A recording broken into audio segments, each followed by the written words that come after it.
لا إله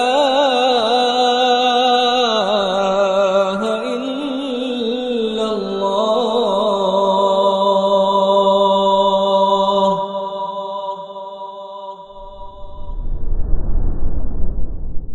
السلام عليكم ورحمة الله وبركاته. إن الحمد لله نحمده ونستعينه ونستغفره ونعوذ بالله من شرور أنفسنا وسيئات أعمالنا. من يهده الله فلا مضل له ومن يضلل فلا هادي له. أشهد أن لا إله إلا الله وحده لا شريك له وأشهد أن محمدا عبده ورسوله لا نبي بعده. يا أيها الذين آمنوا اتقوا الله حق تقاته ولا تموتن إلا وأنتم مسلمون. يا أيها الناس اتقوا ربكم الذي خلقكم من نفس واحدة وخلق منها زوجها وبث منهما رجالا كثيرا ونساء واتقوا الله الذي تساءلون به والأرحام إن الله كان عليكم رقيبا. يا أيها الذين آمنوا اتقوا الله وقولوا قولا سديدا يصلح لكم أعمالكم ويغفر لكم ذنوبكم ومن يطع الله ورسوله فقد فاز فوزا عظيما. فإن أصدق الحديث كتاب الله وخير الهدي هدي محمد صلى الله عليه وسلم وشر الأمور محدثاتها وكل محدثة بدعة وكل بدعة ضلالة وكل ضلالة في النار. أما بعد. Para ikhwan dan akhwat, para abah dan ummahat rahimani wa rahimakumullah. Permusuhan antara manusia dan syaitan dari kalangan jin adalah permusuhan yang memiliki akar yang panjang dan jauh. Kembali ke sejarah di hari ketika Allah Azza wa Jalla membentuk Adam alaihissalam sebelum ditiupkan kepadanya ruh. Maka syaitan kemudian, yaitu iblis, mengelilinginya atau menelitinya, dan di situ pula lah syaitan mengetahui bahwasanya makhluk baru ini, yaitu Adam dan kelak keturunannya, lebih memiliki komponen yang lebih baik daripada dirinya, yaitu iblis. Namun iblis pun mengetahui juga bahwasanya makhluk satu ini memiliki kekurangan yang dengannya dia bisa menggodanya. Maka permusuhan antara manusia dan jin pada hakikatnya permusuhan selamanya. Hanya saja di antara hal yang Syaitan ingin menggelincirkan manusia adalah dengan menjadikan setan sebagai penolong, teman dekat, atau bahkan pemimpinnya. Dan syaitan akan berusaha terus untuk menggoda manusia sampai kapanpun, baik manusia itu dari level awam jahil sampai ke level alim dan sampai ke level khawas dan alim. Berangkat dari pengetahuan kita akannya, maka pembahasan mengenai syaitan dari kalangan jin atau pembahasan mengenai jin itu adalah salah satu pembahasan dalam agama yang memiliki dasar dalil-dalil dari Al-Quran dan As-Sunnah serta tajarub atau pengalaman-pengalaman dari para ulama dan juga bahkan pengalaman-pengalaman yang terjadi di kalangan awam. Karena selagi pula manusia itu memiliki ragam pandangan, jenis, ras, karakter yang berbeda satu sama lain, pun begitu dengan syaitan dari kalangan jin atau dengan jin itu sendiri yang disebutkan dalam surat Al-Jin. Di antara mereka ada yang saleh dan ada yang menyimpang. Kita ketahui bahwasanya Allah Ta'ala mengusir jin dari Jannah Al-Khuld, yaitu surga abadi, dengan sebab istikbar, kesombongan. Mulai dari detik kesombongannya syaitan itu, maka mulai itulah dia menuju kesengsaraan. Dan ini juga disandingkan dengan hasad.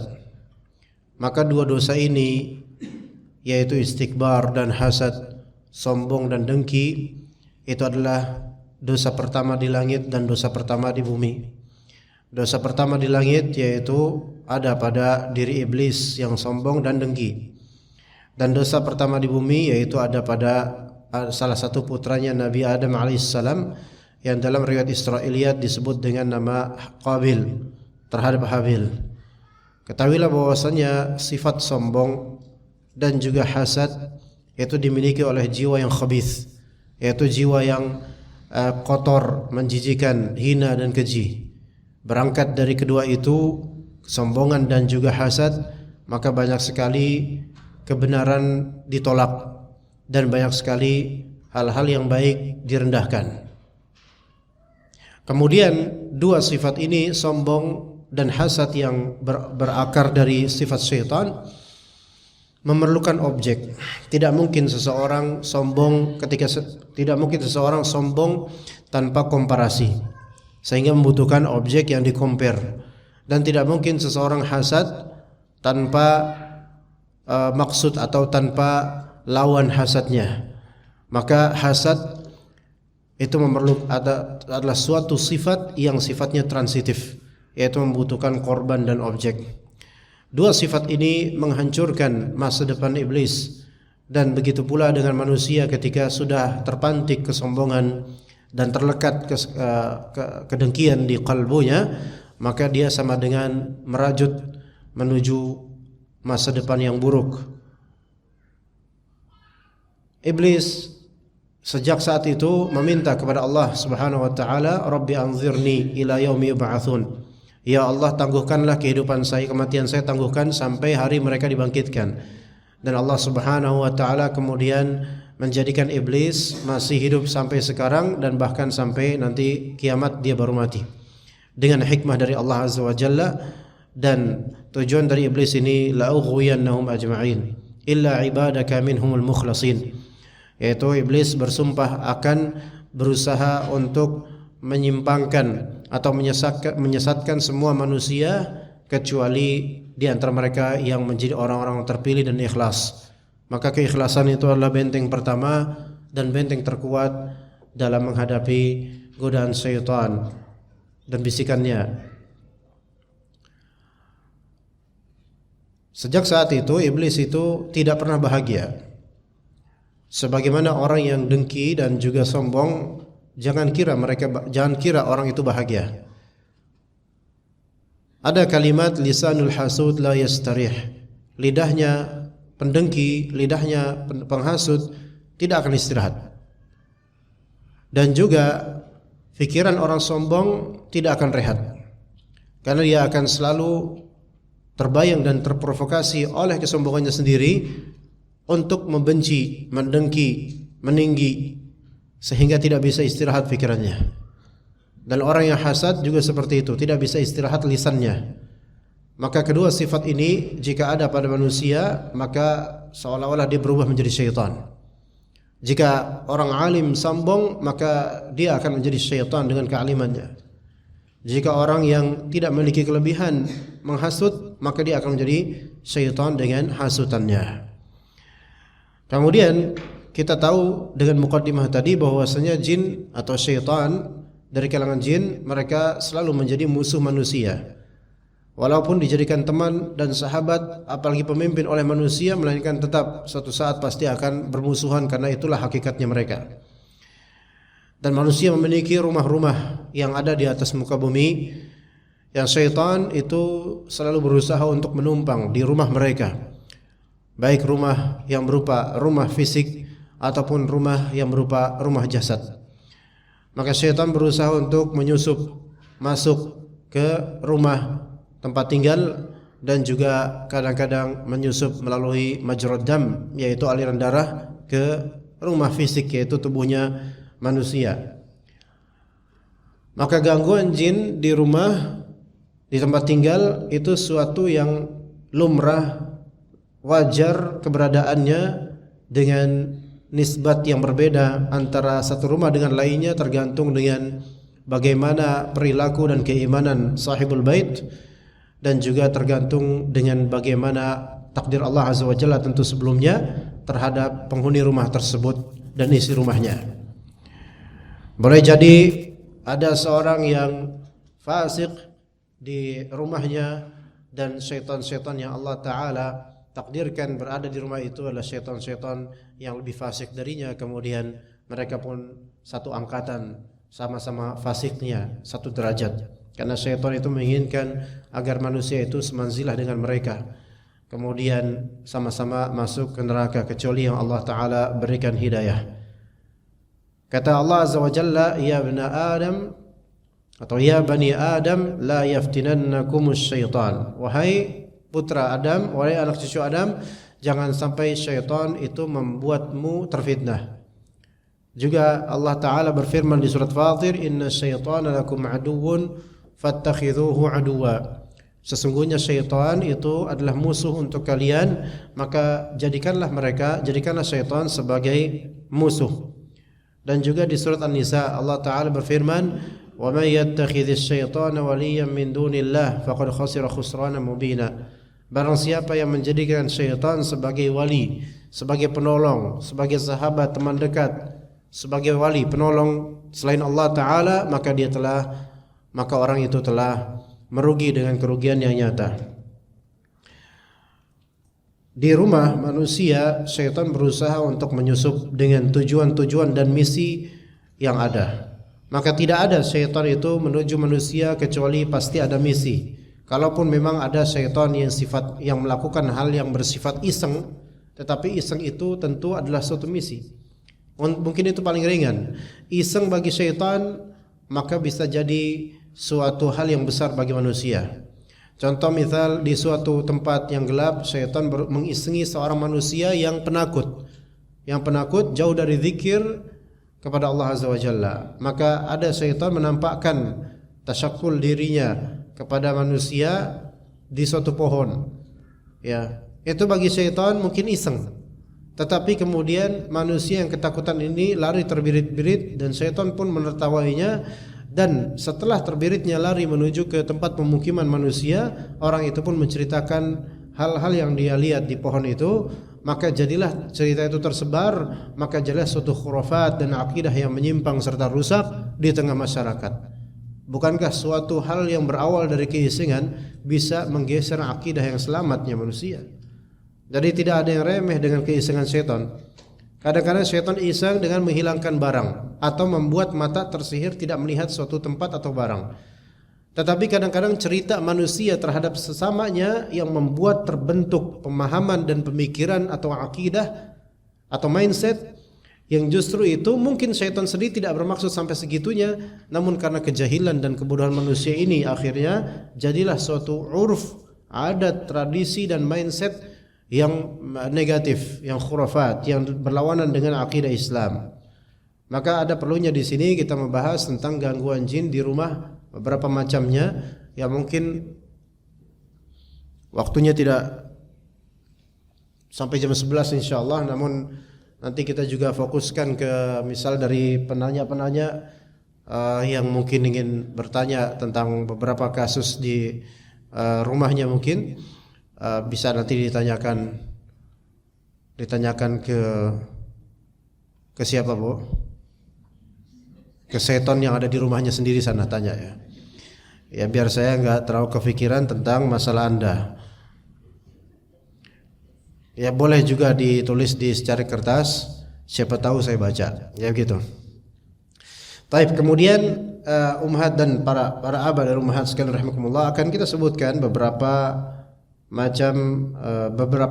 bentuk godaan jin di rumah. Jin di sini lebih global. Kadang-kadang jin ini jin muslim, bisa juga jin kafir atau musyrik. Kita akan sebutkan beberapa case atau kasus-kasus yang kadang ada di rumah-rumah. Ya. Taib, di antaranya yang akan saya sebutkan yaitu masalah tasyakulnya jin atau perwujudan jin berupa binatang di rumah. Itu ya kasus yang pertama yang akan kita angkat. Ya, masalah adanya jin di rumah berupa binatang, bentuk binatang. Ya.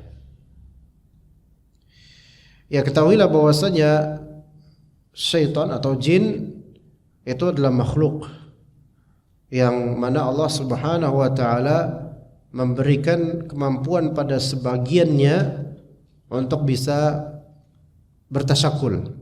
Tasyakul itu adalah membentuk sesuatu. Dan itu semua kemampuan sebagian jin, tidak semuanya, kemampuan sebagian jin untuk tasyakul, yaitu menyerupakan sesuatu atau seseorang atau suatu binatang. Ini hal yang sebenarnya dari zaman Nabi sampai kapanpun itu bisa terwujud dengan izin Allah. Ya, dengan izin Allah, tidak dengan kuasa pribadi jin itu sendiri, melainkan semua Allah Ta'ala takdirkan. Dan kita sebagai ahlu sunnah itu wajib untuk memahami bahwasanya kemampuan mereka itu tidak independen tanpa kuasa Allah. Ya, jadi sebagian jin memiliki qudrah, kemampuan untuk tasyakul. Apa itu tasyakul? Tasyakul itu begini, namanya penampakan jin itu ada dua macam, yaitu takhayyul dan tasyakul. Penampakan, saya bilang penampakan bukan penyuaraan, suara. Kalau ini penampakan. Penampakan jin ada dua macam. Yang pertama takhayyul dan tasyakul. Yang paling umum adalah takhayyul dan kadang-kadang tasyakul. Apa bedanya takhayyul dan tasyakul? Takhayyul berasal dari kata khayal, yaitu empty, nonsense. Empty. Khayal itu empty, yaitu kosong. Khayal itu kosong. Kenapa disebut kosong? Karena tidak berfisik, tidak konkret, tidak berwujud nyata. Itu takhayyul. Ya. Yang kedua tasyakul dari kata syakal. Syakal itu shape. Kalau bahasa Inggrisnya shape, bahasa Indonesia bentuk konkret fisik. Kalau takhayyul maka itu tidak masuk ke alam dunia, Kalau takhayyul itu tidak masuk ke konkretnya alam manusia. Kalau tasyakul maka itu konkret masuk ke alam manusia. Itu yang perlu dibedakan nanti ketika ada gangguan-gangguan di rumah. Nanti kalau ada, maka hati-hati ummahat, nanti ada loh. Ya, jadi hati-hati. Anda harus membedakan. Kadang-kadang ummahat terutama atau perempuan itu cepat ketakutan ketika melihat sesuatu atau dibayangkan sesuatu. Maka Anda pertama harus mengetahui ini takhayyul atau tasyakul. Takhayyul atau tasyakul. Coba gitu kan. Difikirkan, di-scan lagi. Kalau takhayyul berarti apa? Kosong. Nonsense. Kalau tasyakul maka apa? Berbentuk fisik. Nyata gitu loh. Oke? Nah, dan kadang-kadang ada di antara keduanya. Takhayyul sekaligus mau tasyakul tapi belum jadi. Nah, ini ada. Itu bisa kadang-kadang. Jadi jinnya ini masih berproses menuju tasyakul. Paham gak ya? Jadi masih berupa gumpalan atau asap atau apa gitu. Hologram. Ya. Begitu. Nah, ini dari takhayyul menuju ke tasyakul. Jadi belum padat bahasanya belum padat gitu loh. Nah, kalau ada yang kayak gini belum padat kelihatannya, misal kunti merah belum padat, belum jadi. Tungguin aja. Kasih waktu 5 menit. Iya. Kasih 5 menit. Tapi di sini ada takhayyul dan tasyakul. Takhayyul itu apa-apa yang dikhayalkan. Nah, ini ada dua macam. Takhayyul di sini ada dua macam. Kita enggak bahas takhayyul yaitu cerita-cerita takhayyul, bukan. Takhayyul di sini adalah yaitu syaitan mengkhayalkan, membuat kita itu terimagekan di benak kita akan suatu penampakan. Itu takhayyul. Ini ada dua macam. Pertama, takhayyul yang murni imaginary, seolah-olah ada apa di samping, di belakang, di tengah, di ruangan lain, di atas pohon, itu seolah-olah itu tanpa kita ngeliat apapun. Maksudnya gini loh, kita contoh. Kalau kita berjalan dan kemudian kita melewati pohon-pohon atau melewati rumah kosong, kemudian terbit di pikiran kita di rumah kosong itu ada penghuninya, misalnya green blind, ya, green blind. Apa itu green blind? Nggak tahu. Buto hijau. Ya misalnya ada green blind di situ. Maka sebenarnya buto itu bukan blind di sini maknanya. Tapi buto hijau, buto ini gede gitu loh. Ya. Ya, buto hijau pakai cawat dan semisalnya gitu kan. Kemudian terpikiran di sini, kita nggak ngeliat ke rumah itu. Kalaupun kita ngeliat nggak ada apa-apa, tapi kerasa ada di dalam itu ada green blind. Maka ini apa namanya? Takhayul, pure takhayul. Terlepas dari ada apa enggaknya, tapi ini pure murni takhayul, nonsense. Dan nggak boleh kita mengamini adanya itu.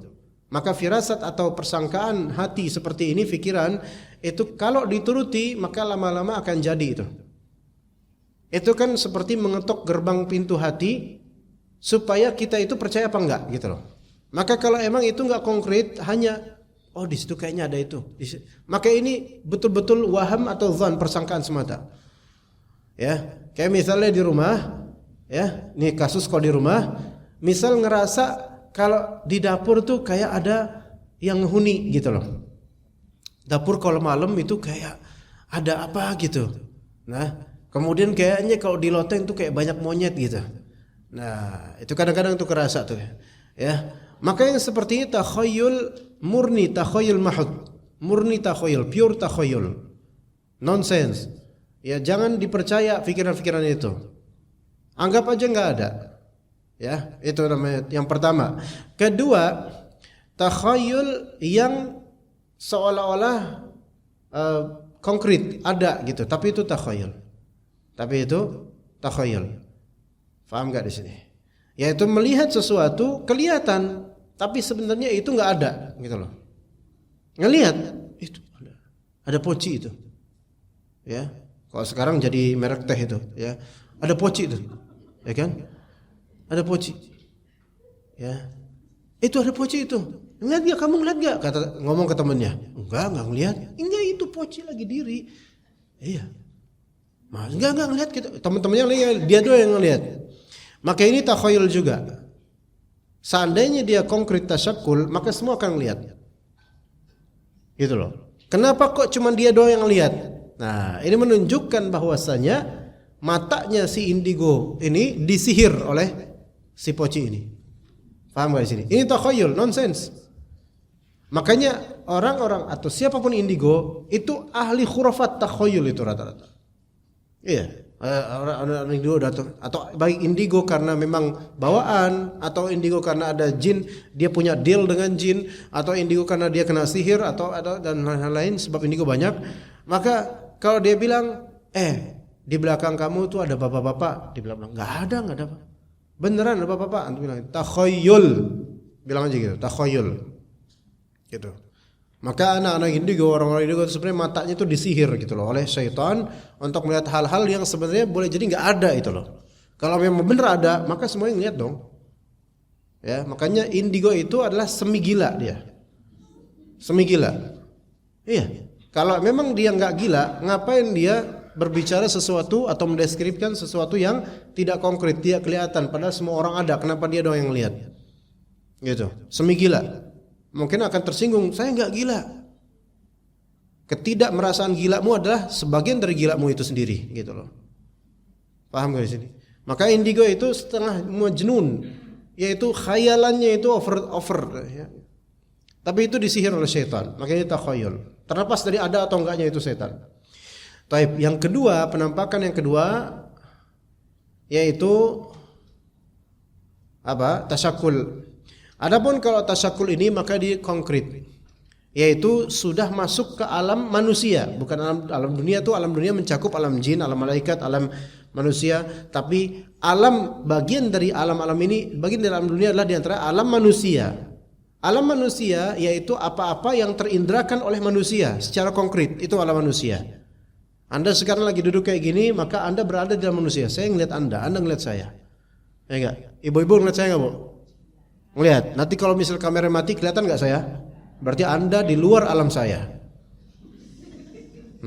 Dan saya di alam manusia, Anda tidak tahu di mana. Nah, di sini alam manusia, alam konkret. Yang mana bisa diindrakan, bisa dilihat real, bisa dipegang real, bisa dirasakan, disentuh real itu. Nah, sebagian dari jin bertasyakul. Ketika dia masuk ke alam manusia, rata-rata tidak sesuai dengan alam jinnya. Maka kalau misalnya dia ada jin masuk ke alam manusia, masuk ke rumah ke rumah nih, kemudian berwujud poci misalnya, maka ini belum tentu aslinya poci. Belum tentu. Bisa jadi yang lain. Dia hanya mewujudkan diri seolah-olah poci gitu. Konkret mungkin. Ya, misalnya kadang-kadang tuh di desa-desa ya ada teror pocong fulan gitu kan. Nah, diteror tuh beberapa orang yang pernah menzolimi mayit, itu diteror malamnya kadang-kadang. Ya, kemudian malam-malam pintu diketok. Kata mereka di antara cerita-cerita, kalau ketokannya cuman gitu doang, itu biasanya ketokan dari setan. Tapi kalau manusia tuh biasanya Assalamualaikum. Nah, itu orang tuh. Tapi kalau Assalamualaikum pengemis. Ya. Nah, kalau misalnya sekali doang tep gitu doang. Tep, itu biasanya jin, biasanya. Dan itu tengah malam. Ya. Kemudian hordeng dilihat, siapa ini malam-malam? Ternyata pocong dalamnya. Lagi diam di depan ini. Kita kan bingung kan? Pocong ngetok, tangan lagi sedekap. Gimana cara dia ngetok? Itu kan ya. Coba pikirin lah, gimana cara dia ngetok coba? Apakah dia pakai vendor atau third party untuk mengetok atau sewa jasa dengan makhluk lain mungkin? Tuh. Dari situ aja kita tahu lawakan jin ini. Buka.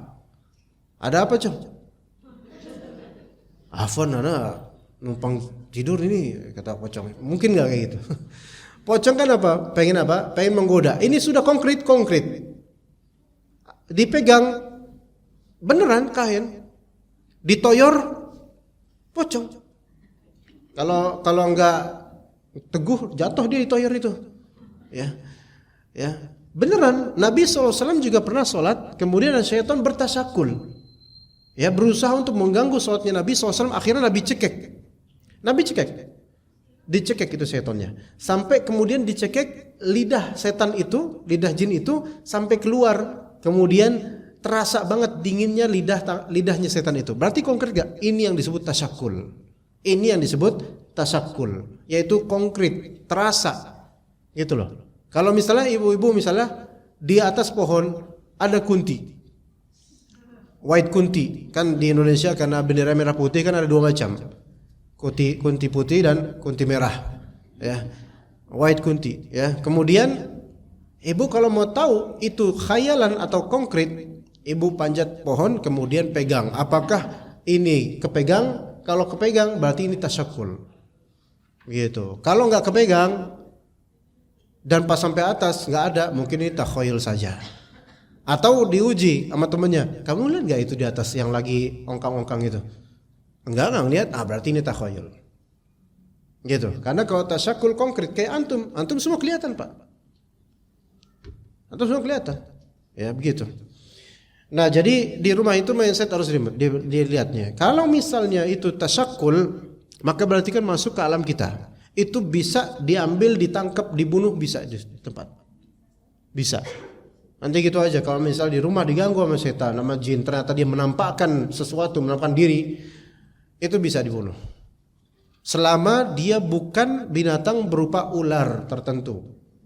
Jangan dibunuh kalau ular tertentu. Sebagaimana ada hadisnya juga dalam masalah ini. Kalau dia berupa makhluk wowo, wewe, poci, kunti, wa akhwatuha dan saudari-saudarinya, terserah apapun namanya itu, kalau bentuknya bentuk setan, maka dia tasyakul, kejar, pukul. Dulu salaf kita itu kayak gitu. Dan turunan sampai orang-orang Arab sekarang itu banyak yang ketemu setan itu bukannya ngibrit kayak sebagian dari kita, tapi dikejar dan dipukul karena pemberani orang-orang Arab terhadap setan. Makanya setan Arab itu lebih jarang terekspos daripada setan Indonesia. Iya, jarang terekspos. Iya, karena justru setan Indonesia yang ini kamusnya banyak beda-beda. Kalau setan Arab itu enggak terekspos. Karena mereka juga jarang untuk menampakkan. Soalnya manusia Arab itu banyak yang berani gitu loh kepada setannya. Jadi mereka juga mempertimbangkan juga, kalau saya mewujudkan diri, ntar saya ketangkap atau dipukuli oleh orang Arab. Ya, beda kalau Indonesia, apalagi di kampung. Waduh, itu malah manusia yang takut sama setan. Jadi jangan takut. Ya, adapun kalau takhayul, misal Anda punya anak yang berteman dengan jin dan enggak kelihatan, hanya dia yang bisa ngelihat, maka ini semua masuk bagian takhayul. Berarti anak ini terkena suatu bagian dari sihir mereka di matanya dia. Begitu, ya. Nah, mereka bisa bertasyakul dengan izin Allah. Sebagaimana malaikat juga bisa bertasyakul. Malaikat juga bisa bertasyakul. Namun malaikat bertasyakul secara konkret di alam manusia itu dengan adanya misi yang baik, karena sesuai dengan perintah Allah. Tidak mungkin malaikat bertindak sesuatu yang di luar perintah Allah. Sebagaimana Jibril alaihissalam, ya, dengan besarnya luar biasa, tapi kemudian bertasyakul mewujudkan diri seperti manusia biasa dengan jubah putih dan rambut hitam, mendekat kepada Nabi SAW di tengah para sahabat dan bertanya kepada Nabi SAW tentang Islam, tentang iman, tentang ihsan, tentang kiamat dan tanda-tandanya. Dan itu konkret, bisa kepegang. Makanya mendekatkan lutut ke lututnya Nabi SAW dan menaruh kedua tangannya di pahanya Nabi SAW, konkret gitu loh. Ini namanya tasyakul, dari alam lain menuju ke alam lain, dari alam malaikat menuju ke alam manusia, dari alam jin menuju ke alam manusia. Kita yang nggak bisa tasyakul sekarang. Karena apa? Karena kita udah musyakkal seperti ini, udah terbentuk seperti ini. Bisa nggak kita mewujudkan sesuatu ke alam jin? Nggak bisa, nggak bisa kita. Adapun kalau misalnya diculik kemudian ke alam jin, itu mungkin. Tapi tetap bentuk kita bentuk kayak gini, dan jin-jin pun akan tahu, oh ini kok ada manusia di sini, gitu bisa. Tapi itu semua itu adalah kasus yang jarang. Hanya juga pernah terjadi di zaman Umar al-Khattab, diculik oleh jin pernah, zaman sahabat juga pernah ada yang seperti itu. Tapi kemudian berangkat dari masalah tasyakul ini, kita menuju ke cabang masalah ini, yaitu masalah ular di rumah. Masalah ular di rumah. Ya. Sebelum ke ular, binatang, jin itu kadang-kadang mewujudkan diri seperti binatang. Mewujudkan diri seperti binatang. Yang dalam hadis juga disebutkan, yaitu al-kilab atau kalb al-aswad, yaitu anjing hitam, itu syaitan misalnya. Ya. Dan biasanya binatang-binatang tersebut biasanya adalah binatang yang berwarna hitam, hitam pekat. Nah, gitu. Biasanya itu perwujudannya kalau di rumah tiba-tiba ada. Tapi enggak semua binatang hitam pekat berarti itu jin, enggak. Misalnya ayam cemani, itu ayam. Ayam cemani gitu, ayam. Tapi mahal banget itu. Seperti ayam lainnya juga sebenarnya dia. Walaupun ada sisi karakter yang berbeda. Darahnya agak menuju hitam, bentuk semuanya hitam semua, matanya juga menuju ke hitam, paruhnya juga hitam. Ini paling mahalnya ayam di dunia, the most expensive chick in the world, ya. Nah, ayam sama ini, ayam ini bukan jin. Ini bukan jin. Namun jin kenapa sering mempersyaratkan ke dukun-dukun atau ke pasiennya untuk menyembelih ayam cemani? Karena pertama supaya terjadi penyembelihan untuk setan, syirik besar. Dan yang kedua, karena ada sisi darkness-nya, kegelapan yang disukai oleh setan dari ayam tersebut. Maka kalau misalnya kita lagi menaik motor atau naik sepeda, kemudian ada ayam cemani lagi lewat, kan biasa ayam gitu. Udah di pinggir kita lewat, malah ke tengah tuh si Bahlul satu itu. Kemudian lewat ke tengah kita bilang, jin, bukan, ayam. Sebutlah ayam. Sebagaimana kita biasa menyebutnya, ya. Ya begitu, ayam. Nah, kalau misalnya ada ayam hitam di rumah, ada ayam hitam di dalam rumah. Mungkin nggak itu rata-rata sih nggak ada cerita ayam hitam di rumah, karena terlalu nyata bahwa saya itu setan, ya. Ya, coba di sekitar rumah ada nggak yang melihara ayam hitam? Nggak ada. Tapi biasanya berupa kucing hitam atau anjing hitam atau tikus hitam. Ya rata-rata memang hitam tikus itu. Kemudian ular. Adapun ular nggak mesti hitam dari kalangan jin, nggak mesti hitam. Ya, ular nggak mesti hitam dari kalangan jin. Dan belum tentu juga ular yang warna hitam itu jin. Nah, gitu. Ya. Nah, ini perlu dicermati ya umat sekalian.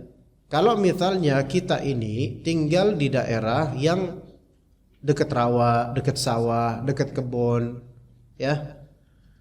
Dan kemudian secara logika mungkin aja mungkin aja ular itu masuk, maka harus diperhatikan bagaimana kita ini memvonis ini jin atau ular. Sebelumnya hadis Nabi SAW. Hadis Nabi SAW. Ya, Nabi SAW melarang membunuh jinan al-buyut, yaitu ular-ular rumahan. Ingat, ular-ular rumahan. Ya, ular rumahan biasanya kecil, nggak terlalu gede. Namun ada juga kasus di zaman Nabi SAW ular gede yang mana itu adalah jin, bukan ular. Ya. Dan boleh jadi ada jin muslim yang bertasyakul jadi ular, boleh jadi mungkin. Dalam hadis riwayat Muslim dari Abu Sa'id Al-Khudri, Rasulullah SAW bersabda, "Inna bil Madinati nafaran minal jinni qad aslamu." Ada di Madinah itu beberapa sejumlah orang dari kalangan jin. Orang dari kalangan jin di sini maksudnya orang individu ya, dari kalangan jin, mereka telah masuk Islam. Faman ra'a syai'an min hadhihi al-awamir falyu'adhdhinhu thalatha atau falyu'dhinhu thalatha. Maka barang siapa yang melihat awamir, jamak dari amirah. Amirah ini adalah jin penghuni rumah yang memakmurkan atau menghuni rumah. Ya. Maka berikan dia izin 3 hari. Fa in badalahu ba'du falyaqtulhu. Kalau sudah 3 hari diizinin tetap aja dia muncul, maka bunuh dia. Fa innahu syaitan. Sesungguhnya dia adalah syaitan. Baik, sekarang bagaimana kita mempelajari hadis ini disesuaikan dengan kenyataan? Ya, bagaimana? Sementara namanya ular ya keluarga pasti takut, khawatir. Ya. Begini, jika secara logika posibilitas ular masuk ke rumah kita itu kuat, ya karena dekat dengan kebun atau sampingnya rawa dan semisal sawah, maka itu aja jadi pertimbangan. Itu pertama. Jadi pertimbangan bahwa ini adalah bukan jin, melainkan ular asli. Kedua, pertimbangan kedua, ular dari kalangan jin itu biasanya tidak berbisa. Jenis ular yang tidak berbisa. Ya, jenis ular yang tidak berbisa. Ular-ular kecil biasa. Atau kalaupun ular besar, itu ular besar yang tidak berbisa. Nah, ada beberapa jenis. Nah, ini saya kasih tahu, mungkin ibu-ibu juga perlu tahu ya. Jenis-jenis ular yang mungkin untuk tinggal di rumah ya. Yang pertama, coba cari namanya nanti ular koros misalnya. Ular koros. KOROS. Ya. Gitu, biar lebih merhatiin. Nah, ular koros. Nah, itu ular koros. Ya. Kemudian ular cecak. Ular cecak. Cari di Google nantilah, cari Google bentuknya kayak gimana, ular cecak. Ya. Kemudian ular tikus. Ya. Ini ular-ular rumahan. Kenapa disebut ular rumahan?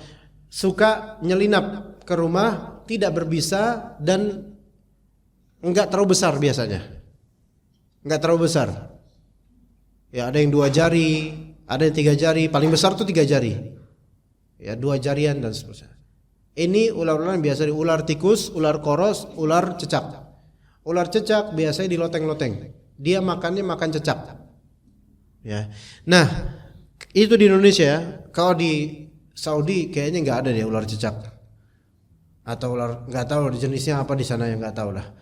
Tapi antara di Arab sama Indonesia jelas jauh lebih banyak di Indonesia ularnya, ya.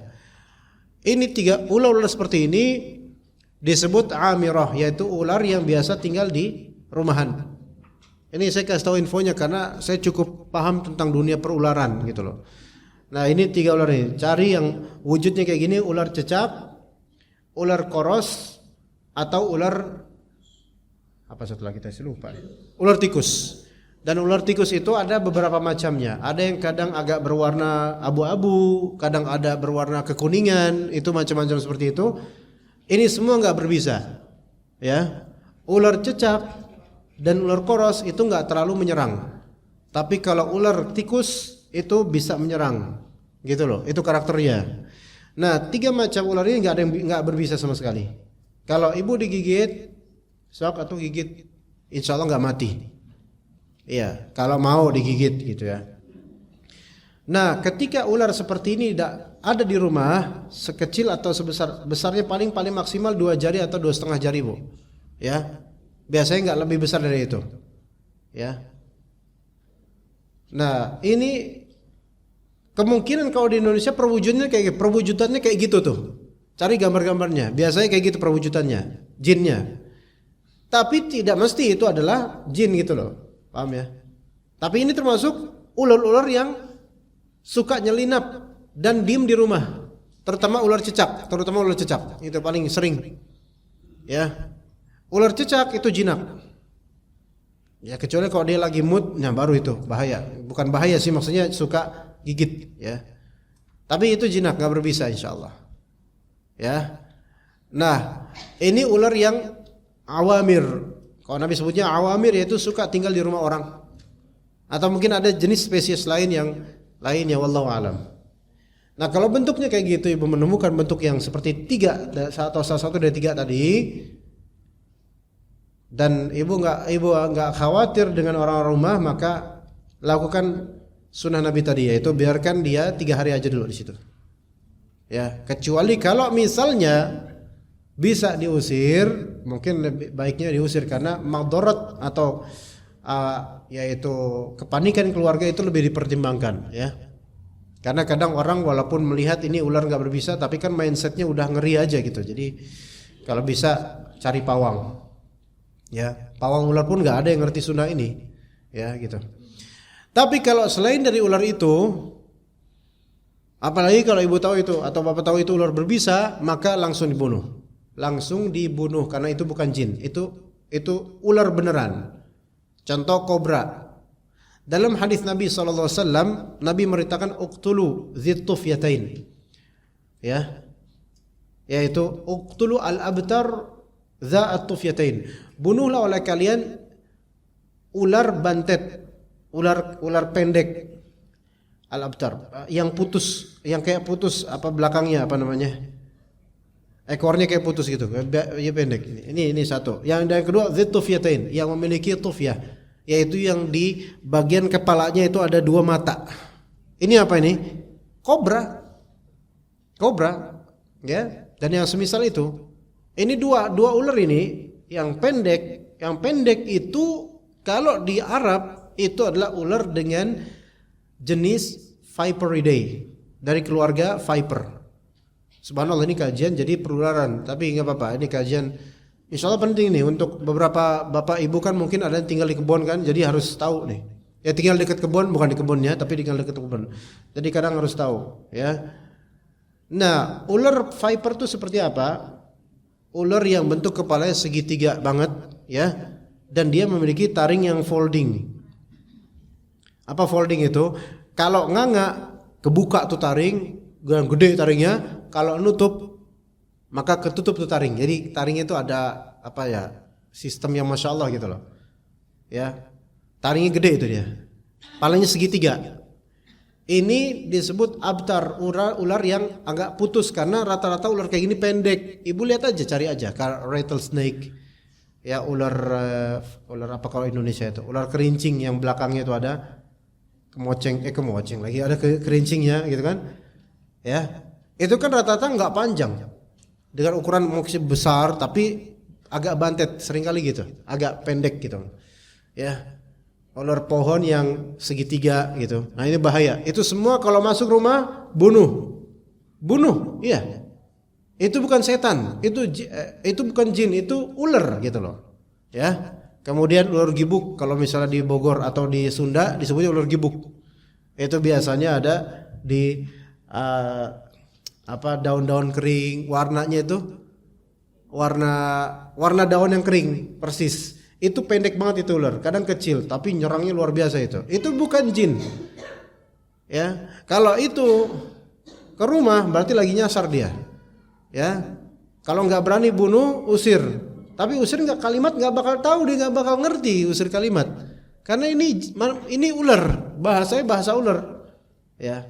Nah, kemudian ular kobra yang disebutkan dalam Nabi Dzitufyatain, yaitu di tudungnya itu ada 2 mata. Kan biasa ular kobra gitu, kayak ini kan Ibu lihat tuh ada kayak dua ini ya, 2 mata gitu, kayak di tudung ini ya, di kerudungnya, di apa namanya, di payungnya itu ya. Maka ini kobra. Dan kobra itu di Indonesia ada 2, ada king cobra dan juga biasa ada kobra Jawa. Ya, king cobra itu yang biasa besar, yaitu bisanya lebih ngeri lagi, tapi nggak bisa menyembur. Kalau kobra Jawa hitam pekat, ya bisa nyembur. Itu dua-duanya bukan jin, bunuh aja itu langsung. Jangan ditolerir. Afwan, kamu jin kayaknya ya, kok warna hitam ya, kayaknya kamu jin deh. Maka saya berikan kamu izin 3 hari di sini sok, silakan. Ya silakan 3 hari kalau bisa di tempat pembantu saya aja ya, biar nanti resiko yang mati pertama dia, jangan saya gitu. Ini bukan jin, ini ular.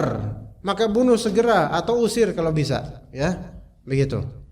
Nah, bagaimana kalau misalnya yang datang itu ular welang atau weling? Welang atau weling, kuning hitam atau putih hitam. Ini juga bukan jin, ini ular. Dan ini ular welang atau weling itu bisanya sekian kali lipat daripada kobra, lebih bahaya lagi dia.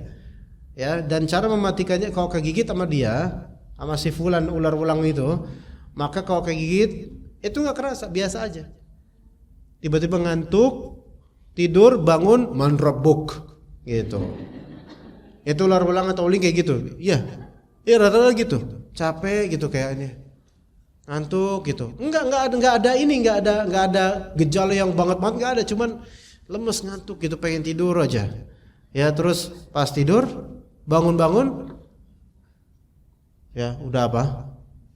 Malaikat munkar nakir baru bangun-bangun udah siapa Tuhanmu, siapa nabimu, apa agamamu, udah pindah alam. Iya kayak gitu ular welang atau weling, mematikannya seperti itu. Bahaya itu, bahaya. Dan jarak antara kecatek sama matinya itu enggak terlalu jauh. Enggak terlalu jauh. Maka jangan ambil risiko. Kalau ular berbisa, anti tahu itu ular berbisa, matiin aja. Karena jin itu enggak menyerupai itu. Kecuali kalau misalnya di alam jin atau di alam mimpi, kadang jin itu menyerupai dengan ular-ular berbisa dan berbahaya dengan taring yang tinggi. Ya. Dan di akhirat di neraka itu juga ada suja', yaitu ular suja', ular untuk pelaku riba dan lain-lain, yang mana itu kepalanya tuh botak cacat karena saking menahan bisa yang racunnya itu sangat tinggi, sangat buruk racunnya, sampai ular itu aja botak kepalanya saking jeleknya bisanya, siap untuk mencatek para pendosa. Itu ada di neraka, tapi itu enggak di dunia. Nah, jadi seperti itu untuk menghadapi ular yang ada masuk rumah. Nah, kalau misalnya ular itu ular kadut, belang-belang kadut, tahu ular kadut? Kadut itu ada beberapa jenisnya, ada yang belang, ada yang pelangi, ada kadut pelangi, ada kadut belang. Dua-duanya punya bisa, tapi bisanya ditaring belakang rahang atas. Ya, saya tahu karena saya pernah meneliti ini semua gitu loh. Makanya kalau ular kadut, kalau ini kadut, insya Allah ini bukan jin. Biasanya dia berada di selokan-selokan, di air-air, karena ini ular air. Insya Allah bukan. Ini adalah ular. Nah, begitu caranya mentreatmentnya gitu loh. Nah, sekarang bagaimana dengan di peristiwa Abu As-Sa'ib? Ya, Abu As-Sa'ib, ya di riwayat Muslim dan Sahih Muslim, Abu As-Sa'ib masuk ke rumah Abu Sa'id Al-Khudri, ya, dan mendapatkan Abu Sa'id Al-Khudri itu sedang sholat. Ya, maka aku pun kemudian menunggu sampai selesai sholatnya. Ya. Nah, kemudian aku melihat suatu gerakan di salah satu sudut rumah. Aku pun melihat, oh ternyata ada ular. Maka aku melompat untuk membunuh ular tersebut. Ya. Maka kemudian Abu Sa'id Al-Khudri mengisyaratkan kepadaku agar aku duduk. Maka aku pun duduk. Ya. Maka berkata, "Atara hadzal bait, kamu tahu enggak rumah ini?" Maka aku bilang, "Na'am, iya." Ya.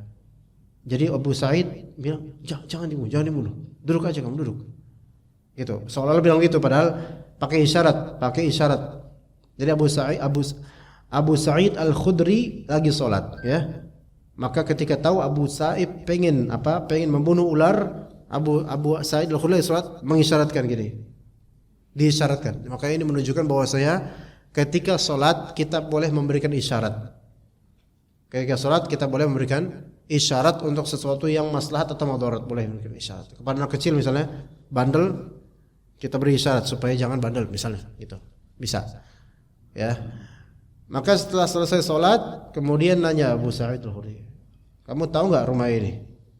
Dia bilang, iya, na'am. Kana fihi fatan minna hadithu ahdin bi'urs. Ada seorang dari kita, dari keluarga kami, tadinya baru nikah, baru jadi pengantin barulah gitu. Ya, maka kami pun berjalan bersama Rasulullah SAW ke Khandaq. Nah, pemuda dari keluarga kami minta izin pada Rasulullah SAW di setengah siang, ya untuk pulang ke istrinya, ya karena namanya juga kan baru pengantin gitu kan, ya ini ke Khaybar, ke perang Khaybar, di peperangan dia izin, ya Rasulullah saya pengen ke istri saya dulu. Nah, namanya pengantin baru kan, terus ikut perang kan gimana kan, kangen gitu kan. Maka ya udah kembali dia ke istrinya. Maka diizinkan 1 hari saja kamu cuti dari perang, ya kan? Maka Rasulullah SAW mengatakan, "Khudh 'alaika silahaka fa inni akhsha 'alaika Quraidah." Ambil senjatamu, saya takutnya di perjalanan kamu bertemu dengan orang-orang Yahudi Bani Quraidah. Ya, maka kemudian pemuda itu mengambil senjatanya, kemudian pulang mau ke istrinya. Ketika dia pulang ke rumahnya ini, ke rumah yang sekarang ini, rumah yang sekarang Abu Sa'id sedang sholat itu di situ, yang tadinya sholat di situ. Ketika datang ke rumahnya, faida imra'atuhu bainal babaini qa'imah. Ternyata istrinya itu sedang berdiri di antara 2 pintu. Berarti ada di luar, sedang berdiri di antara 2 pintu. Kira-kira apa respon dari si ikhwan ini, si sahabat ini yang baru nikah? Cemburu dong. Ngerti nggak maksudnya cemburu sini? Kamu baru nikah sama saya, kamu udah keluar kayak gini tanpa izin saya. Itu zaman Nabi SAW, namanya perempuan itu keluar, itu sangat aib sebenarnya zaman Nabi SAW.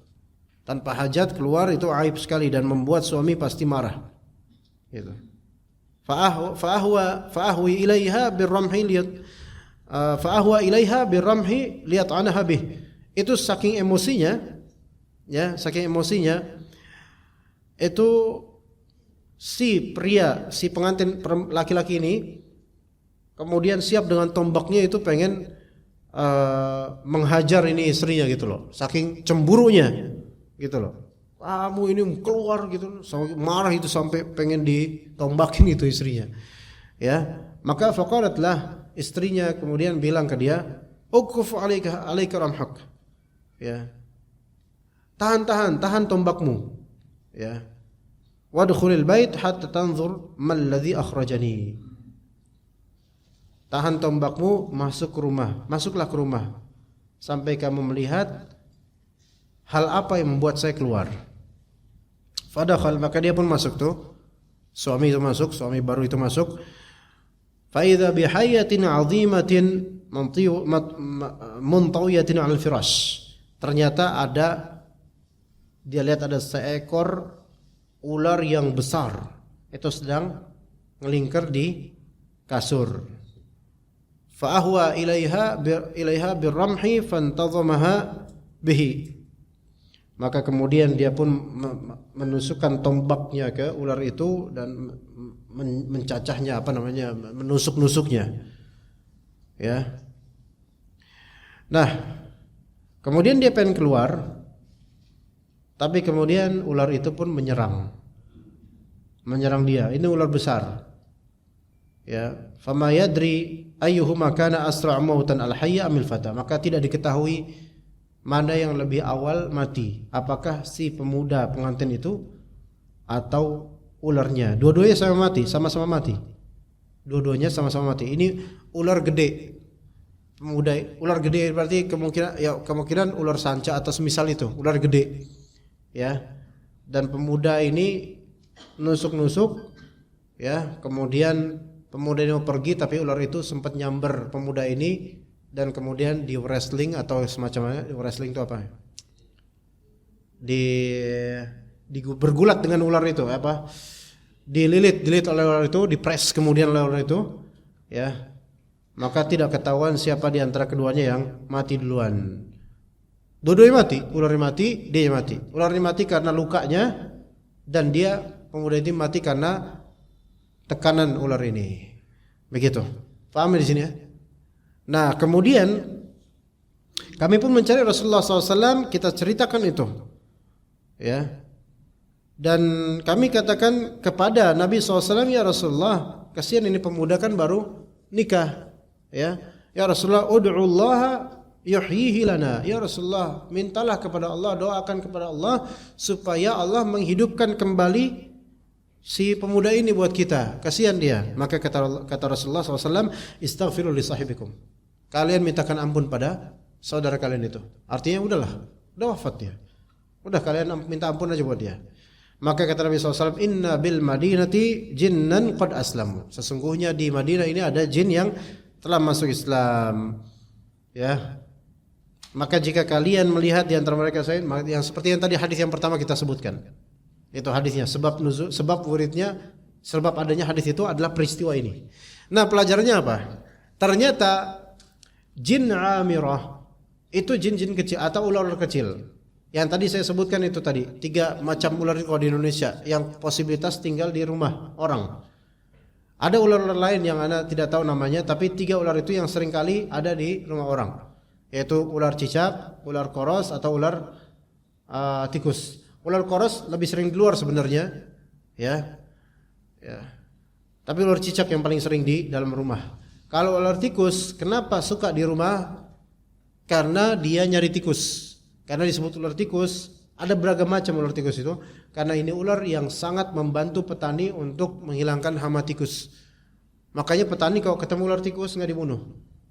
Ketemu tikus dibunuh, ketemu ular tikus nggak dibunuh. Kenapa? Karena ular tikus ini paling rakus memakan tikus dan juga katak.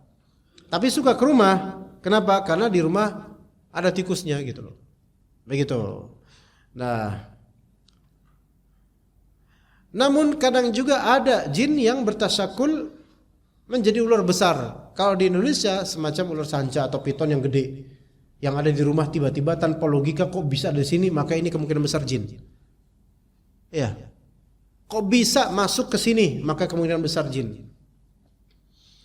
Makanya kadang-kadang pernah ditemukan ular piton atau sanca yang ada di atap. Itu hampir mustahil, ngapain coba di atap.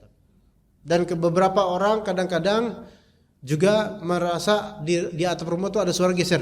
Set. Itu kemungkinan ular sanca itu, kemungkinan, atau ular-ular yang lain.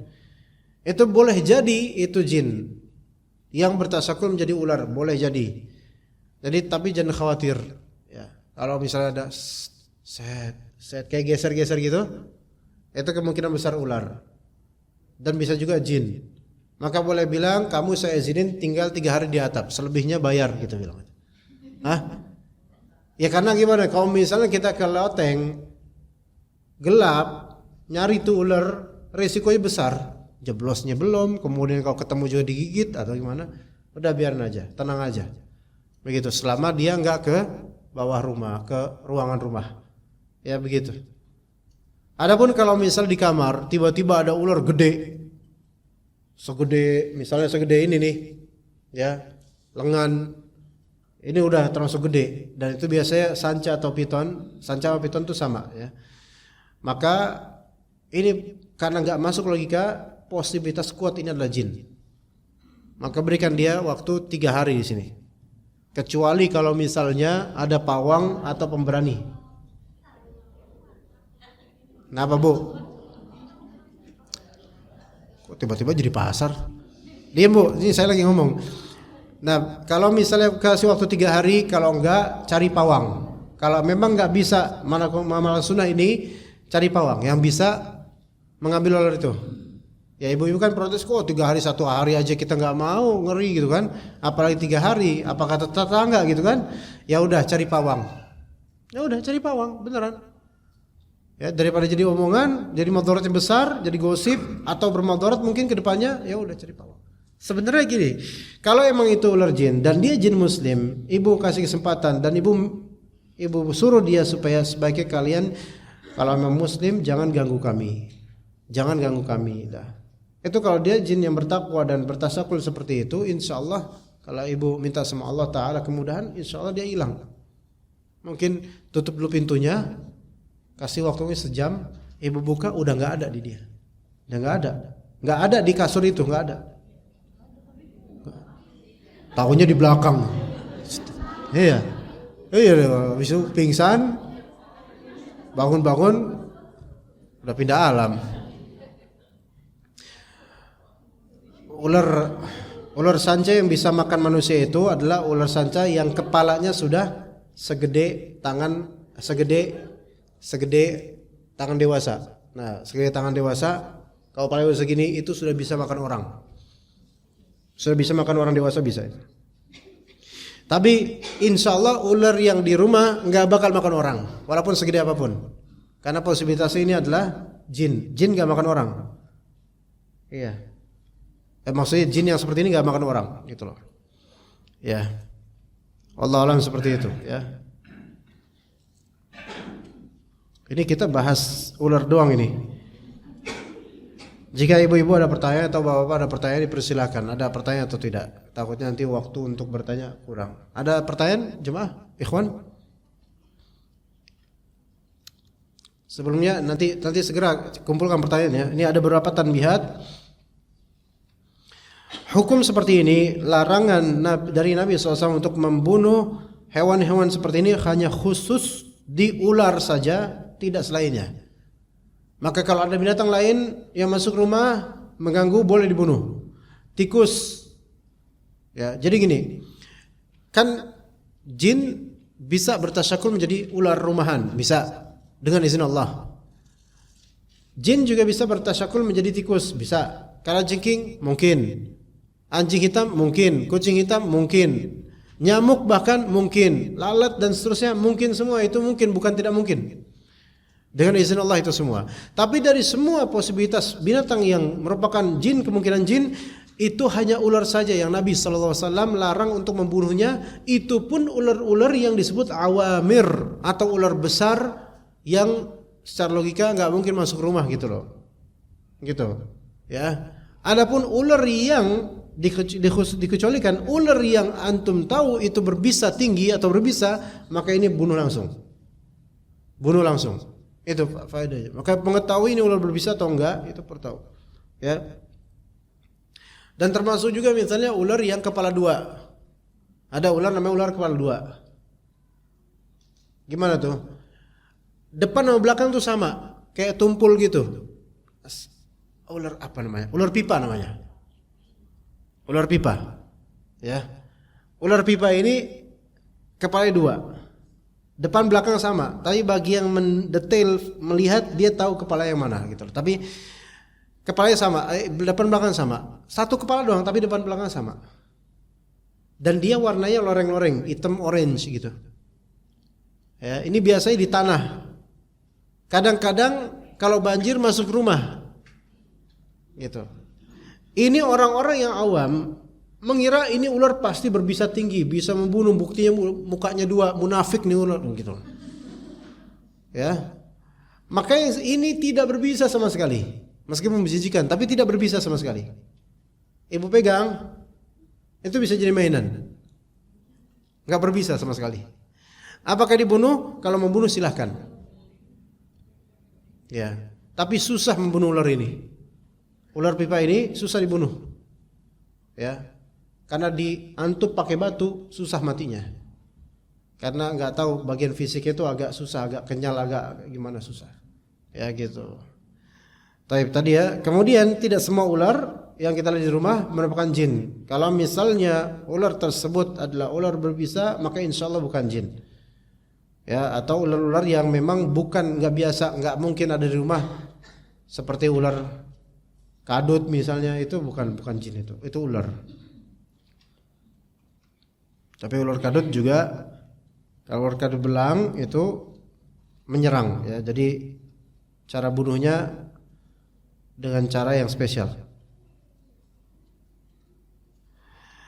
Dan ketika faedah lain, ketika kita tahu atau persangkaan kuat kita ini bukanlah ular dari segi ular tapi dia ada jin, maka kita boleh mengucapkan kalimat yang difahami dengan bahasa kita. Jangan pakai bahasa Arab, Bu, ya. Aqsamtu 'alaika billah an takhruji min hadzal manzil. Emang itu yang disebutkan dalam hadis dengan lafal Arab, tetapi ini jin Indo. Ini ular Indo. Jin itu teritorial dari segi bahasanya dan urfnya juga sama dengan teritori antropologi daerah. Iya, beneran. Jin Depok. Dia tahu Detos, Margonda tahu. Iya. Dia enggak tahu bahasa Arab. Coba aja ibu ngomong orang kesurupan sama jin Bogor. Ibu ngomong pakai bahasa Arab. Dikira jin itu ibu lagi ngaji. Enggak. Oh, pantesan bahasa Arab tapi kok saya enggak kerasa panas. Pantesan enggak ngaji. Ya. Enggak bisa pakai bahasa Arab, enggak bisa. As'aluka billah an takhruj min hadzal bait 3 ayyam. Itu jinnya ngomong apa barudak nih, orang bingung dia. Jin Bogor saya dibilang ngomong bahasa Arab, pakai bahasa Indonesia ngerti. Jin itu ngerti bahasa kita. Makanya bahasa jin pada umumnya ketika kesurupan bahasanya sama kayak kita. Dan pengetahuan jin itu sama dengan pengetahuan antropologi orang-orang yang jin itu bergaul dengan orang-orang itu. Ada seorang akhwat, sepasang suami istri. Ada itu ngisi kajian di Blok M Square di Masjidul Iman. Itu kajian tentang jin juga. Kemudian setelah kajian itu ada satu pasangan. Qadarullah sekarang mereka udah cerai qadarullah. Itu satu pasangan itu suami istri sama-sama saktinya itu. Iya. Suami dulu puasa pati geni, kemudian bisa ini, bisa ini. Istrinya lebih sakti lagi. Istrinya lebih sakti dari suaminya. Makanya berantem terus itu. Crash antara setan istri sama setan suami. Iya, udah pisah sekarang. Sekian tahun udah pisah dan ketika kemarin ketemu 3 pekan lalu ketemu, tanya antum udah nikah belum? Oh belum. Wah payah antum. Nggak nikah kesian. Setannya menghalangi untuk nikah. Nah ini di blog yang sudah sampai di ruang DKM-nya gitu, kemudian mereka mengadukan keluhan mereka, yang mana emang istrinya itu juga ada kesaktian juga, pernah bisa terbang, bisa ini, bisa itu. Sampai istri kemudian kesurupan di situ. Kesurupan. Itu jinnya sendiri yang ngomong. Saya itu Ustaz udah biasa, kata jinnya. Saya biasa kajian sama asatidzah di sini gitu. Saya tahu semua manhaj, saya tahu manhaj salaf, kata setannya ngomong gitu. Sampai ana uji. Coba sebutkan ustaz-ustaz yang biasa ummahat ini ngaji. Saya tahu Ustaz Yazid Jawa, saya tahu Ustaz Yazid, kata. Iya, jadi tahu itu, hafal itu jinnya, mungkin lebih hafal daripada ummahat ini. Ada datanya kok gitu kan. Jadi setan itu tergantung dengan di daerah mana dia bercokol gitu loh. Dan di manusia mana dia bercokol, itu akan sama dengan itu manusianya itu. Faham pemahamannya apa data-datanya itu, karena menyerap data mereka. Ya. Jadi kalau ketemu jin yang ada di rumah, pakai bahasa Indonesia. Kecuali kalau misalnya kayak misalnya ngeruqyah nih. Ngeruqyah. Yang dulu orang Indonesia, jinnya jin lokal juga, ya. Kalau bilang ukhruj ya aduwallah, nggak ngerti itu setan. Ukhruj ya aduwallah, apa artinya coba? Jangankan dia, orang aja nggak ngerti nih apa artinya. Ukhruj artinya apa? Metuo, apa? Keluar wahai musuh Allah. Kecuali jin itu jin tradisional, pakai bahasa Jawa bisa, pakai bahasa Jawa juga bisa. Ya, dan yang common untuk semua jin dan syaitan pakai Al-Qur'an itu kerasa semua kalau Al-Qur'an. Tapi kalau pakai bahasa conversation hanya bahasa yang lokal yang mereka pahami. Gitu. Kalau kesurupan jin Mesir misalnya. Dia lagi di Mesir. Pakai bahasa Sunda halus. Ya enggak nyambung. Enggak nyambung. Tergantung jinnya pakai bahasa apa dia. Ya, seperti itu. Maka kalau ada jin yang ada di rumah, baik penampakannya apapun itu, mau ular ke, mau orang ke, mau apa ke, maka pakai bahasa kita dia faham. Ya gitu. dan pakai Al-Qur'an, semua kena insyaallah. Ya. Kemudian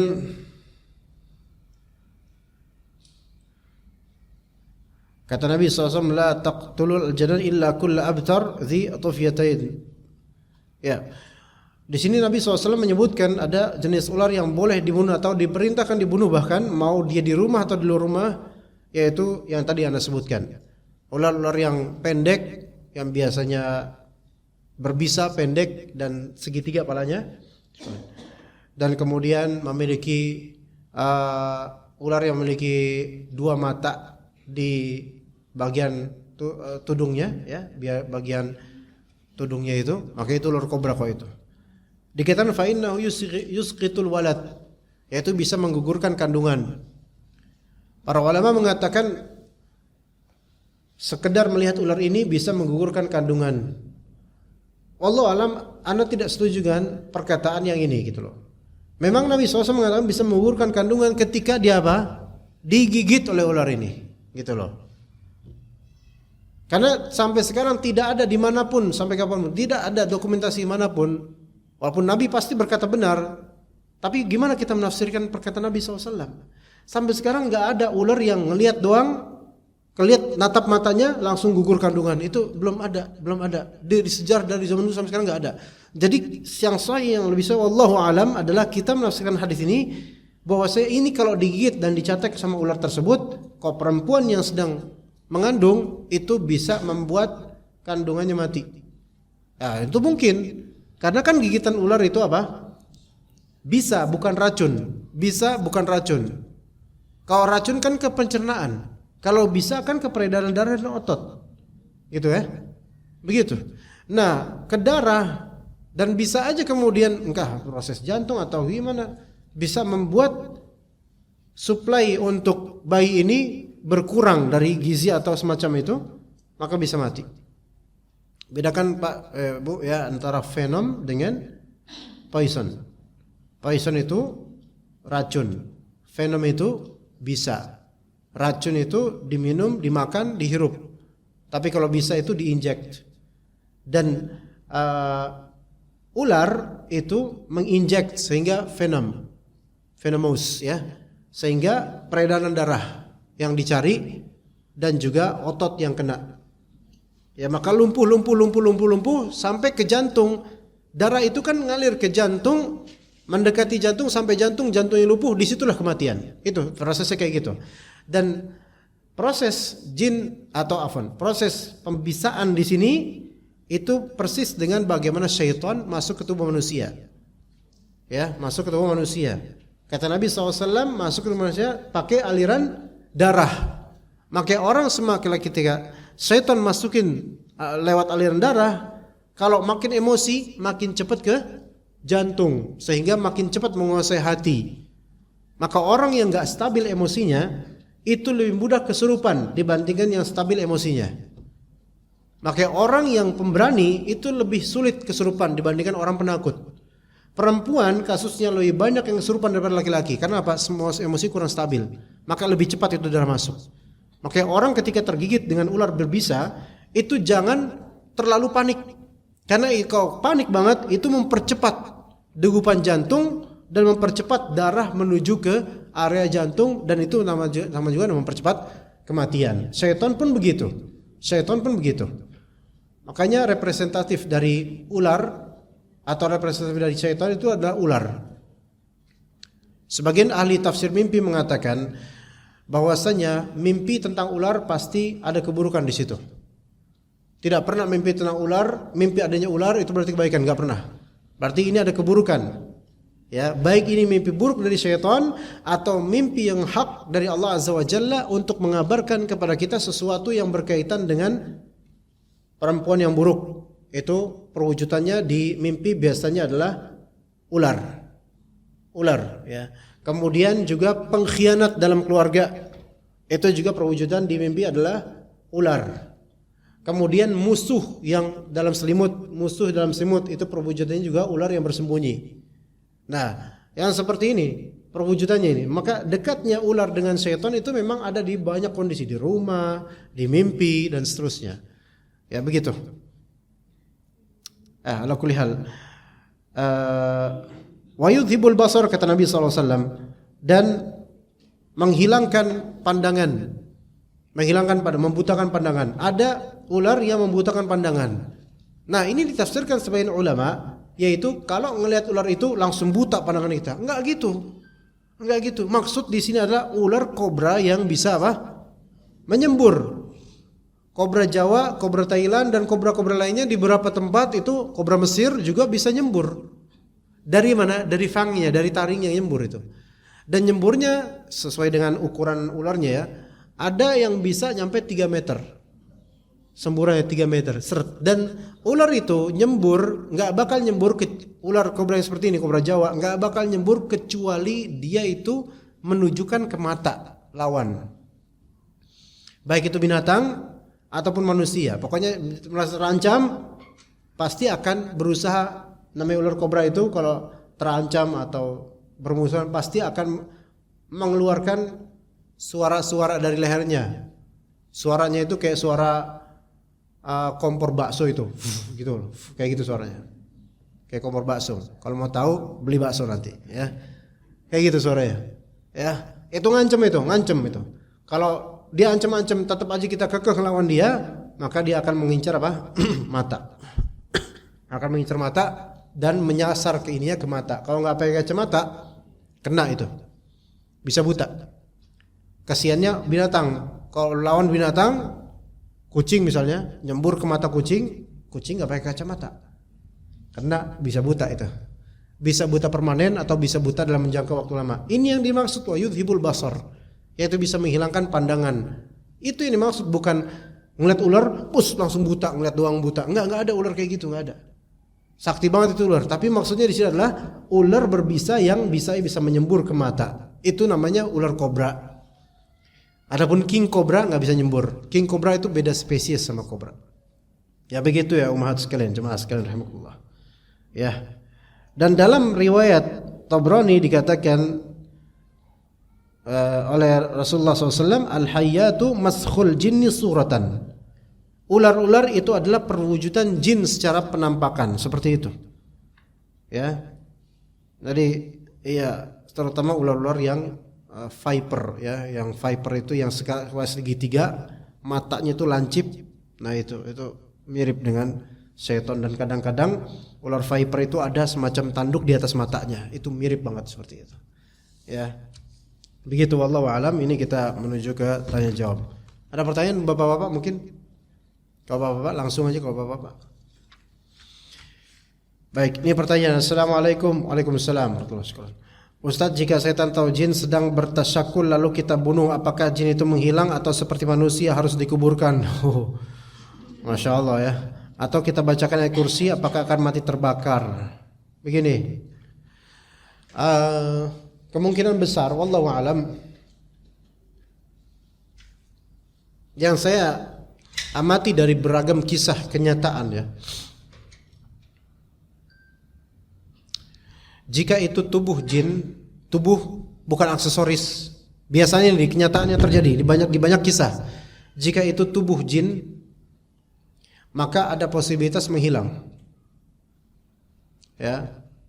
Ada posibilitas menghilang. Ini kalau jin bertasyakul nih, kita bunuh, terus nggak sempat kita apain, itu menghilang. Wallahu alam kemana, Allah alam. Kemungkinan besar mati, karena di zaman Khalid bin Al-Walid radhiyallahu anhu, beliau diperintahkan oleh Rasulullah SAW untuk menghancurkan berhala Uzza, ya, yang disembah oleh orang-orang. Maka berjalanlah menuju Uzza, dan ternyata penghuni penyembahnya itu berusaha menghalangi Khalid bin Walid dengan berani menantang mereka. Tiba-tiba kemudian keluar dari berhala Uzza itu, keluar sesosok konkret tasyakul jin syaitan ya, yang berupa nenek-nenek tua, rambut gimbal jelek sekali, mukanya sangat jelek, dan maaf payudaranya itu menyongsong ke bawah panjang. Ini kalau di Indonesia namanya gombel, wewe gombel. Iya, ternyata Uzza itu wewe gombel ya.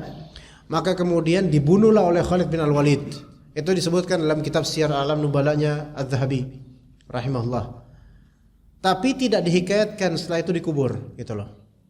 Wallahu alam, kalau memang itu adalah tubuh tasyakul jin, kalau dia mati misalnya, dan itu mati insyaallah, karena setelah itu tidak ada lagi penyembahan. Karena mungkin setannya udah qaid, udah mati. Yang enggak bisa mati iblisnya doang. Tapi setan-setan lainnya itu bisa mati dengan izin Allah. Ya. Tapi ini kan konkret. Di alam manusia dibunuh mati. Namun Allah alam untuk tubuhnya itu kemungkinan enggak tahu kemana. Enggak tahu. Ya, saya enggak tahu, mungkin ke marketplace-nya jin dibalikin ke ownernya atau gimana, enggak tahu. Tapi insya Allah sudah mati itu. Itu kalau di alam manusia. Ya. Tapi kalau aksesoris dan diambil, itu kemungkinan enggak hilang. Sebagaimana itu yang terjadi di banyak tempat. Kemungkinan tidak hilang. Kalau itu aksesoris, bukan zat yang tasyakulnya. Aksesoris seperti apa? Seperti kain atau semisalnya, maka kemungkinan itu tidak hilang. Ya. Kemungkinan tidak hilang. Itu yang kadang-kadang orang-orang pendekar-pendekar atau mungkin pencari pesugihan dan semisalnya, itu kadang-kadang mencari aksesoris dari mereka dan tersimpan kemudian di alam nyata ketika sudah diambil oleh manusia tersimpan. Tidak diambil oleh mereka, kenapa? Kemungkinan besar karena supaya tetap ada kepercayaan. Misal manifestasi dari batu mulia diambil dari pohon keramat fulan misalnya. Kemudian dukunnya ngeden-ngeden sejam ya untuk mendapatkan ya aksesoris itu atau cincin atau berupa batu mulia, dapat kemudian di tanah diambil masih panas gitu kan, karena adanya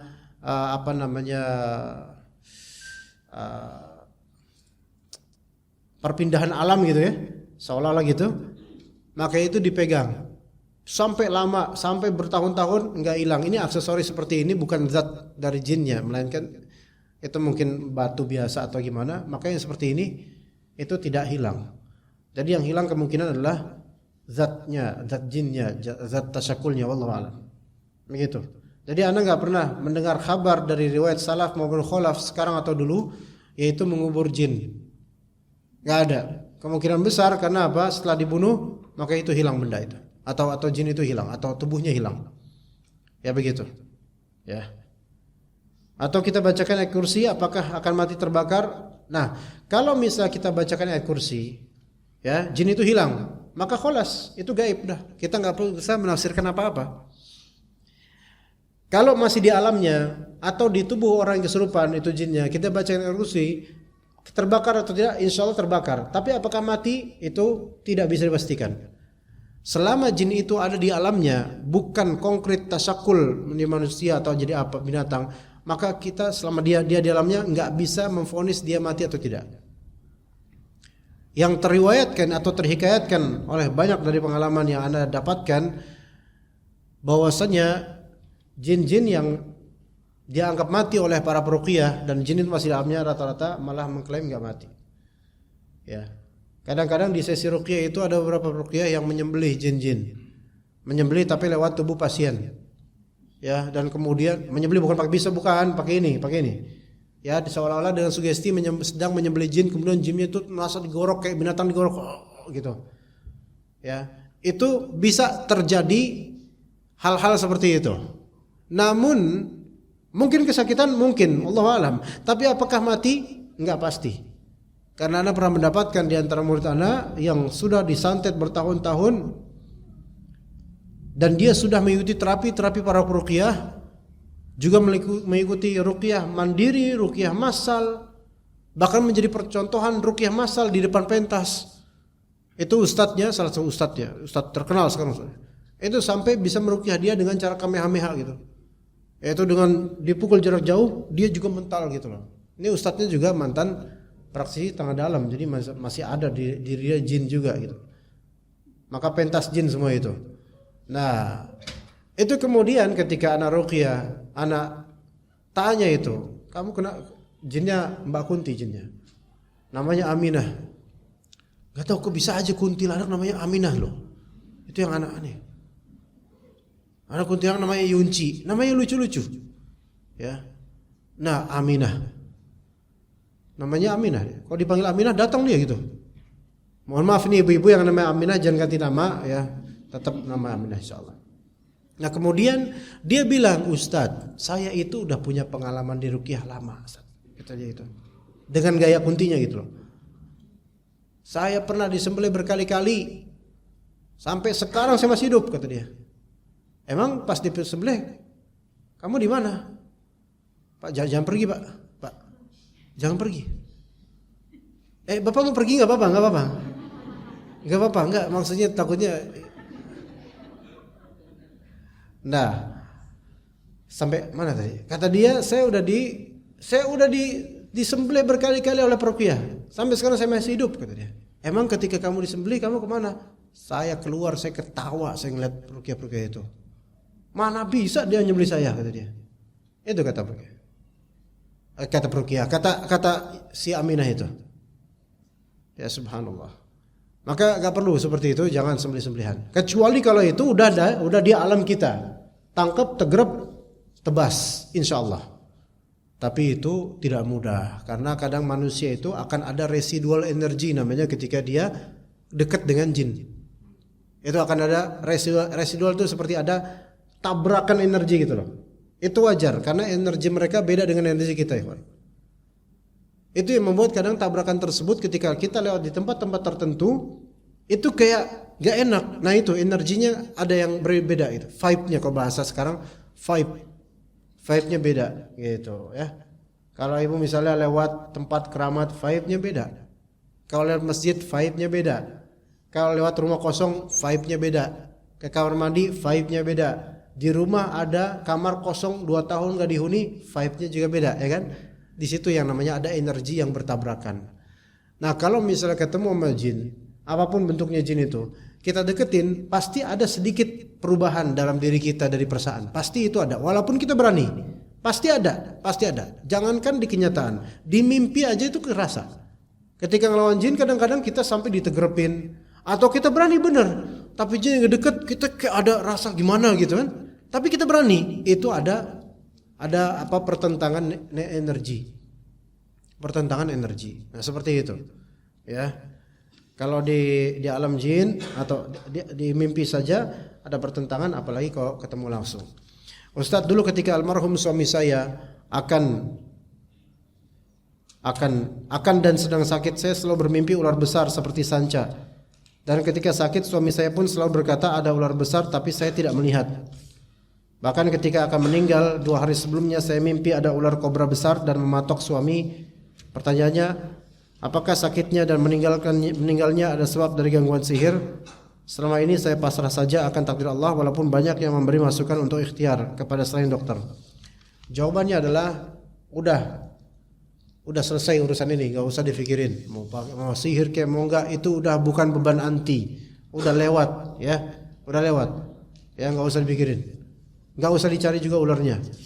Karena kan di mimpi. Udah enggak usah bikin, Bu. Ya. Kasihan banget ini, capek-capek nulis banyak ternyata jawabannya kayak gini. Tapi emang kayak gitu harus saya jawab. Masa saya bilang, "Ibu harus mencari ularnya di mana? Kalau ketemu nanti lapor ke saya." Enggak usah. Udah lewat. Udah selesai. Mau karena sihir, terus kenapa kalau sihir? Mau dendam gitu? Enggak habis nanti. Ya. Ya udah biar udah wafat, udah salah, doakan aja rahmat padamu. Udah selesai. Mimpi-mimpi itu anggap aja itu mimpi buruk dari syaitan, itu khayalan, selesai. Enggak usah dibebani akan hal itu. Assalamualaikum warahmatullahi wabarakatuh. Waalaikumsalam warahmatullahi wabarakatuh. Apa Ustaz pernah punya pengalaman ada ular di dalam rumah pukul 3 pagi? Dengan kondisi rumah sepertinya sangat kecil kalau ular bisa masuk ke rumah. Karena panik dan ketakutan ular itu dimatikan. Sekiranya ular jemaah, apakah dia juga akan menghilang jasadnya bila sudah mati? Karena ular itu dibuang paginya sudah tidak ada. Apa yang harus kita lakukan? Apakah perlu taubat dalam tindakan membunuh itu? Ya, insya Allah tidak apa-apa. Ya, nggak apa-apa. Gini loh, membunuh ular yang karena panik itu karena darurat atau hajat, jadi tidak dosa sama sekali. Artinya yang sunnah Nabi seperti ini dilakukan itu sunnah hukumnya, tidak wajib, ya. Artinya harus di 3 hari itu tidak wajib. Kalau ternyata madaratnya lebih besar, ketakutan keluarga dan misalnya, maka kholas, usir ular itu atau bunuh nggak apa-apa. Ya, jadi itu tadi sifatnya sunnah bukan kewajiban. Seandainya kewajiban, maka pasti jadi berat memang. Jadi tidak wajib. Allahu a'lam. Nggak apa-apa dibunuh tadi. Ya, kalaupun mau tobat cukup istighfar saja. Ya, kalau paginya ular itu hilang sudah, ya hilang. Wallahu a'lam apakah itu karena dia jin kemudian kembali ke jasad alamnya atau gimana, wallahu alam. Tapi kalau emangnya itu jin, dibunuh mati berarti itu jin kelas. Karena dia di alam numpang di alam kita. Adapun hilangnya dia karena memang biasa gitu, kalau zatnya pasti hilang biasa gitu. Ya, tapi kalau itu memang ular beneran, kenapa bisa hilang? Ya mungkin dimakan kucing atau mungkin kadang-kadang ular itu dia kita kira sudah mati gitu loh. Tapi padahal dia masih ada menyimpan sisa dari nyawanya. Nah, ular itu apalagi ular-ular yang tangguh seperti kobra, itu kalau antum kepalanya antum hancurin misalnya, itu tubuhnya itu masih bergeliat, kadang diem gitu. Itu masih menyisakan kadang-kadang kalau didiemin nggak dibunuh total, itu nanti bakal normal lagi dan bakal berjalan lagi seperti biasa ke tempat lain walaupun tidak sempurna. Itu karakter ular kayak gitu, ya. Tapi kalau dibunuhnya sampai dipotong palanya, maka itu insyaallah mati betul-betul total. Kalau ular kayak kobra, Bu, cara membunuhnya mungkin kalau nggak bisa motong palanya, ya, atau bejek palanya pun masih itu. Caranya itu kan ular kobra ada 2 hidung di atas mulutnya tuh, ya. Ibu sediain Sediain ini, lidi, batang lidi. Sediain batang lidi, pegang mukanya terus masukin ke hidungnya. Ya, itu mati itu ular, beneran. Ular kobra, ya, ular kobra nih, ya, cara matinya ini beneran, secara praktik beneran. Ibu ambil tuh mukanya, palanya, terus ibu tusuk ke hidungnya, iya, ke hidungnya, tusuk ke hidungnya, gitu. Itu mati dengan softly, ya, gitu. Dengan lembut dia mati. Masalahnya ibu mati duluan kemungkinan. Karena gimana cara nangkep mukanya itu, gitu loh. Gitu. Sekarang betapa banyaknya orang mati gara-gara kena ular seperti ini, karena percontohan dari YouTuber itu membuat banyak orang penasaran mainan ular. Nauzubillah min dzalik. Maka jangan coba-coba. Tapi itu benar, tadi benar. Yang saya bilang tusuk ke hidungnya itu benar, mati dia nanti. Begitu. Ya? Nggak bangkis. Mungkin bangkis dulu berapa kali mati habis itu. Bangkis itu bahasa usia Bapak ya, bahasa tua, bahasa lama bangkis Pak ya. Sekarang bersin Pak ya. Ya. Baik, mungkin cukup sampai situ insyaallah pembelajaran kita. Insyaallah kita lanjut pada bulan depan. Dan ini karena berangkat dari bulan lalu kita bahas tentang pelet dan semisalnya, maka kita bahas gangguan jin di dalam rumah. Sebenarnya masih ada beberapa hal, itu baru suatu poin saya jabarkan. Mudah-mudahan kita bisa jabarkan lagi di kasus-kasus lain gangguan jin dalam rumah seperti mimpi setan, mimpi buruk, kemudian ruangan-ruangan kosong di rumah, dan kemudian kasus-kasus kena sihir di rumah. Itu insyaallah akan kita bahas pada pertemuan mendatang insyaallah taala. Sallallahu ala nabiyina Muhammad wa ala alihi wa sahbihi ajma'in. Subhanakallahumma bihamdika asyhadu an la ilaha illa anta astaghfiruka wa atubu ilaik. Assalamualaikum warahmatullahi wabarakatuh.